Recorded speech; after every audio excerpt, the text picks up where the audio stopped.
Hi there. Welcome to Reddit Confessions. The robe she was wearing wasn't even hers. It was mine. The one she said looked cheap when I first bought it. Now it draped off her like she owned it, tied lazily at the waist, sleeves too long for her arms. She was in my hallway, uninvited. I didn't hear her come in, didn't see her car in the driveway. All I know is I went to take out the trash, and when I came back, she was there, leaning against the kitchen counter like she hadn't ghosted me 10 months ago with nothing but a forwarded therapist invoice and a Spotify breakup playlist. "I know you missed me, dear," she said. I blinked. That's all I did. I just stood there, holding an empty trash bag, trying to process why the woman who ripped out my spine emotionally thought she could just stroll into my home like it was a soap opera reunion. Then came the sound. Schlunk. Shower off. Wet footsteps. High heels clacking on tile. And then Tessa walked out, my ex-wife's best friend. Towel twisted around her hair, my oversized t-shirt hanging just long enough to make a statement. She caught sight of my ex, smiled, and said, "Doubt it. He's been pretty busy." And that's when the robe slipped off my ex's shoulder. But she didn't flinch. She didn't rage. She didn't cry. She just stared, straight through me, like she realized, for the first time, she might have come back too late. There was a moment, just one flicker of a second, where I could swear time paused. You know those scenes in old war movies, where the grenade lands and there's just this ringing in the ears before the explosion? That's exactly how it felt when Tessa's words hit the air. Doubt it. He's been pretty busy. And suddenly, everything I'd rehearsed in my head, if she ever came back, if she ever apologized, if she ever looked me in the eyes again, was useless. My brain short-circuited. I wasn't ready for this version of reality. A version where she came crawling back. And I wasn't alone. My ex-wife's name is Bryn. She always carried herself like she was the smartest person in every room. Like every conversation was just an audition for how much attention she could command.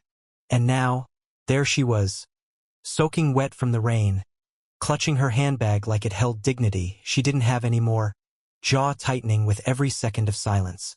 She looked at Tessa, then at me, then back to Tessa. You could see the puzzle pieces falling into place behind her eyes. Her nostrils flared, but her voice? Cold, controlled. "I see," she said flatly. "So this is what you've been doing while I was gone." Tessa laughed. That slow, amused kind of laugh that makes the blood in your face boil even when you're not the one being targeted. "You were gone for almost a year, Bryn," she said, reaching for a hair tie from my bathroom counter like she'd done it 100 times before. "What did you think he was doing? Crying over your Spotify playlist?" That line stung, and not just for Bryn. It stung because I had cried over it. The stupid playlist titled Closure, filled with Bon Iver and moody piano ballads that made me wonder what I'd done wrong. I used to play it on repeat at 3 a.m. While scrolling through old photos I couldn't bring myself to delete. But I wasn't that man anymore. At least not entirely. I dropped the trash bag. Didn't even realize I was still holding it. "Why are you here, Bryn?" I finally asked. She stared at me. "Because this isn't how it was supposed to end." "Didn't you end it?" I was confused. "You were sleeping with your yoga instructor, Bryn." "That's not," she started, then stopped. She had the decency to look away. Meanwhile, Tessa crossed the hallway, plucked an apple from the fruit bowl, and leaned against the wall like she was watching a live soap opera she didn't want to miss. "Look," Bryn said, straightening her posture. "I made a mistake. A lot of mistakes. But this," she gestured between me and Tessa, her lips curling slightly. "This is low, even for you." That was rich, coming from a woman who once faked a panic attack to cancel our anniversary dinner, because she accidentally double-booked herself with a wine-tasting weekend in Santa Cruz, with Blaze. But I didn't say any of that. I just looked at her and said, "You walked away, Bryn. You don't get to walk back in and decide what's low." She didn't reply.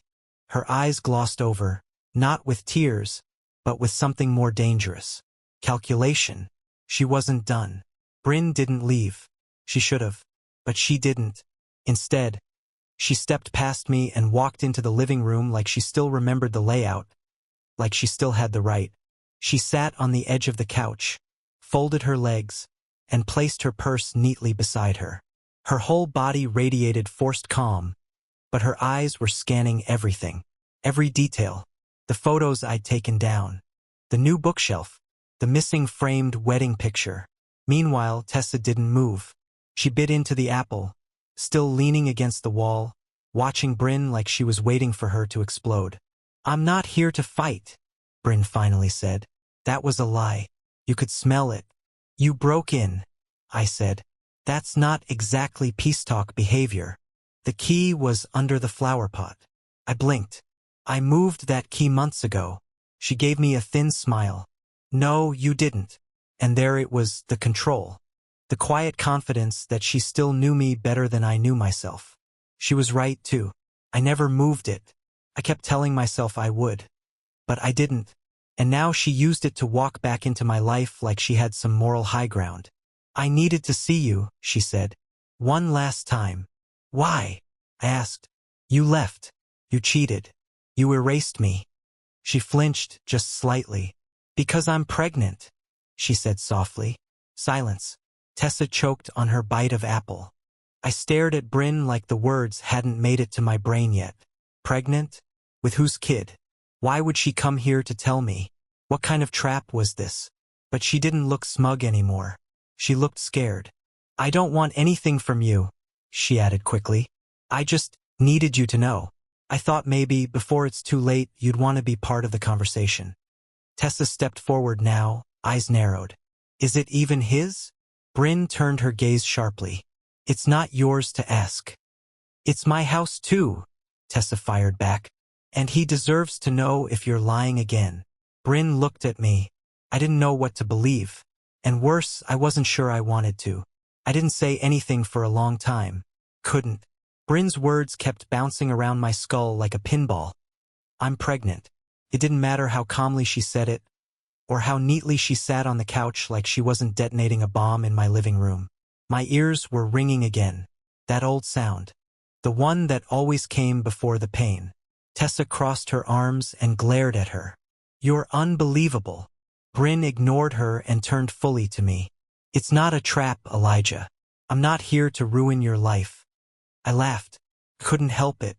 Just one sharp, bitter sound that came from the bottom of my chest. "You already did that. You just keep showing up to check if there's anything left." Her face twisted at that. Not guilt. Not regret. More like frustration. Like I wasn't playing my role in whatever script she had written in her head. She reached into her bag and pulled something out. A small white envelope. She handed it to me. I hesitated, then took it. Inside was a sonogram. Dated 2 weeks ago. 8 weeks along. A faint shape. Tiny, ghost-like, floating inside the static. It looked more like a smudge than a person, but I couldn't take my eyes off it. "I'm not asking you to come back," she said, softer now. "I'm not even asking you to forgive me. I just thought you had the right to know." "And the father?" I asked, not looking up. Her silence was answer enough. "Blaze." She nodded. Tessa let out a low whistle and shook her head. "So the yoga guru finally ditched his zero-chakra lifestyle?" "It's over with him," Bryn snapped. I left. Again. He wasn't who I thought he was. I looked up at her. "You're really good at not knowing who people are, Bryn." She bit her bottom lip, like she was about to cry, but I knew better than to fall for that again. I'd seen those tears before. I'd wiped them off her cheeks after she lied to my face. I'd forgiven them, fed them, let them control me. Not this time. "Why now?" I asked. "Why today?" "Because I had a dream. I saw you holding the baby, and I woke up and couldn't stop shaking. I didn't know where else to go." Tessa scoffed. "Not exactly healthy decision-making." I didn't know what to think. The image in my hand was pulling something deep out of me. Some old, buried part that still remembered wanting to be a dad. To have a family. To raise someone with love, not lies. But that part of me was buried for a reason. And maybe Bryn was here with a shovel. I was still staring at the ultrasound photo when I realized the room had gone too quiet. Not the good kind of quiet, the kind that makes your ears start listening for things you didn't know you should be worried about. Tessa was no longer leaning casually against the wall. She had moved, subtly, not away from us, but closer to me. Bryn was watching her, and there was something raw in her expression now. Not pain, not jealousy, something sharper. "You knew I was coming," Bryn said, eyes narrowing. Tessa didn't respond right away. "I didn't know when," she finally answered. "But yeah, I figured it was only a matter of time before you popped back into his life. You always do when the spotlight fades." That hit harder than I expected. Because it was true. Bryn always had a sixth sense for when I was starting to get better. When the crying stopped, when the therapist said something clicked, when the dreams turned quiet. Somehow, she always found a way to reappear just as the healing began. But then Bryn said something I didn't see coming. "How long has this been going on?" She wasn't talking about me and her. She was staring directly at Tessa. Tessa didn't flinch. "What are you accusing me of? Don't play dumb. You knew he was hurting. You were the one who told me to leave him alone. And now you're living here? Sleeping here?" I looked at Tessa. I suddenly wasn't sure what I was looking at anymore. Tessa didn't answer immediately. She glanced at me once, then turned back to Bryn. "No, not when you left. Not for months after. I told him he should hate you. I told him to block your number, burn your pictures, and move on. But he didn't. You lived in his head rent-free, and I was the one who had to hear about it every time he spiraled." Bryn's voice dropped. "And then," Tessa's jaw clenched. "And then he stopped talking about you." I stepped back. My heart thudded in my chest like a war drum. "Wait. Are you saying this started out of pity?" Tessa turned to me. "No, not pity. It started because I was here when no one else was. When she left you drowning, I was the one holding the bucket." Bryn looked like she might throw something. "So you slept with my husband out of loyalty?" "I slept with a man you abandoned," Tessa shot back, "and who needed someone to remind him he was still alive." Silence again. But this time I broke it. "So what am I now?" I asked. "Some project you both passed back and forth until I felt like a person again?" Tessa's eyes softened. "No. You're the only real thing that came out of all of this." Bryn didn't cry. She stood up, walked to the door, then turned back around and said, "You know what's funny? You were always the safest man I knew. Now you scare me." Then she left. But something about her voice didn't feel final. And neither of us realized just yet. She hadn't left alone. The front door slammed, but the echo lingered like a warning. Bryn was gone. But something about how she left made my skin crawl. Her words, "Now you scare me," weren't the usual dramatic exit line. They were calculated, meant to land like a blade just under the ribs. But more than that, she didn't sound like someone defeated. She sounded like someone setting the table for whatever came next. I turned to Tessa, who was still standing near the hallway, arms crossed now, like she was holding herself together by force. "What did she mean?" I asked. "I don't know," she said too quickly. "You think she's going to come back?" Tessa didn't answer right away. She finally said, "She never leaves without a second plan. Bryn's incapable of accepting that something moved on without her." I nodded slowly, heart still pounding. My head felt packed with static. We sat in silence for a while. She on the edge of the couch, me slouched in the armchair, the ultrasound photo still clutched in my hand.